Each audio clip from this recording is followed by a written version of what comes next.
help draw it all together. Michael Gurka, founding principal at Brunhill Partners. He joins us from the CME Group out in Chicago. In studio with us here in New York, Hank Smith. He oversees more than $6 billion, mostly in dividend-paying assets, as Chief Investment Officer of Haverford Trust. Great to have both of you with us. Michael, though, I want to kick it off with you. Tell me what's going on here in this last 30, 40 minutes of trading. A big sell-off, and then we bounced back. What's going on? I think right now one thing that has to be looked at is on a 2-year weekly chart in the S&P. Last week we set a big Fibonacci retracement level, which became resistance at 1228, and we held it. It's the second time we've held that this year, and all I can mention to that is the next level I see for support in the market is 1121. So you're the saying divergence between the S&P and the DAX is big right now. So all technical in your view?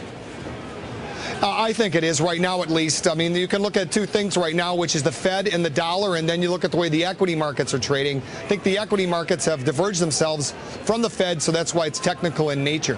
I wonder if you think the equity market, Hank, I'll ask this of you because you list a number of positive data points that we've seen, which is why you think the market has done so well since August, plus QE2. But does the equity market, has it divorced itself from the reality in the European sovereign debt crisis? Because we have a worsening situation in Ireland, and it doesn't seem that equity markets here or in Europe really care that much. No, they've gotten used to it. This problem's been around since last spring. It comes, it goes.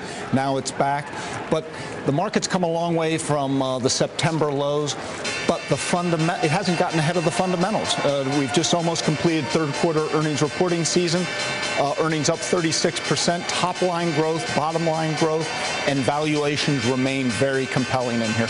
Hank, let me ask you, because you were expecting or said we could see a bit of a pullback after we got through the Fed, after we got through the elections. Is that what we're seeing? Is this the pullback you kind of anticipated? I think so. A little bit delayed. I think what got in between the FOMC meeting and the elections was great manufacturing data and great employment data, which really propelled the market on top of the news of the elections and the FOMC. Now we're getting a little bit of that pause, but we think it's going to be viewed as a buying opportunity as we head in toward year end. Well, do you think we're going to go down even further? I mean, how much of a correction or pullback would you like to see here or expect? I don't think we're going to get a correction as defined by 10%, as defined by 10% or more, but a pullback of 3 or 4% should not alarm any investor. And it would be a buying opportunity. Absolutely.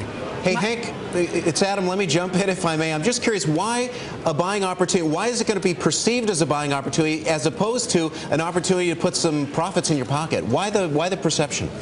Because there's still a ton of cash on the sidelines. There is still a lot of skepticism. We've had so much money come out of equity funds into bond funds, and that has continued even this fall. And so there is still fear and distrust of this market. That is a positive. Normalcy, or just that they've got a lot of cash on hand, like a lot of companies do. So we're seeing them do buybacks and dividends. I mean, which is it? Well, it's either one. It's an expression of confidence in fundamentals and in the future. So it's a very positive, and investors still have the opportunity today to get big, juicy yields that also give you the opportunity of growth of income. And compared to fixed income, in our view, it's a no-brainer. Although you heard Zara down the New York Stock Exchange talking about the fact that Treasury yields are backing up, that would make dividend-paying stocks less attractive. What if the bond vigilantes come back? I mean, is that even a concern? Is that even on your sort of radar screen, or is it just not going to happen right now? Well, it's not on the near-term radar screen. Certainly longer term, if we build inflationary expectations, which we don't have now. We do have some commodity inflation, but we don't have inflationary expectations. That would be a problem. And the bond market could make it a problem very quickly. You don't have any inflationary concerns? I mean, with all of the money that the Fed is printing and pumping out into the system, obviously now we don't see it, but 6 months, 1 year, 2 years down the road? For inflation to be insidious, you need a wage price spiral. And it's hard to make the argument that we're going to have a wage price spiral anytime in the near future. Commodities, remember, are cyclical. They can go down as quickly as they're coming up. Well, let's ask Michael, because you trade commodities. Michael, what's going to happen with commodities? They've had a nice run here. Oh, I'd agree with that. They are cyclical, but for the same reason, I think you're going to see, at least as in copper, another retracement back up to the all-time highs, up above 427, which is a little bit more than 5% from where we're trading right now.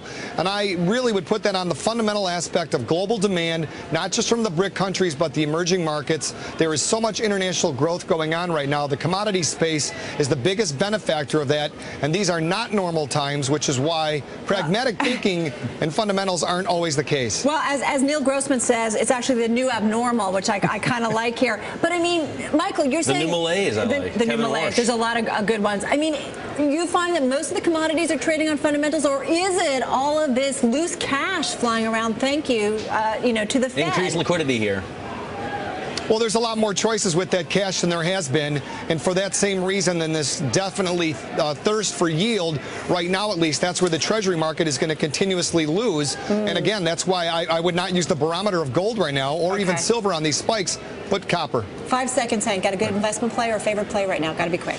Keep it balanced between cyclical exposure with industrials and basic materials, but also the steady eddies from consumer staples and healthcare.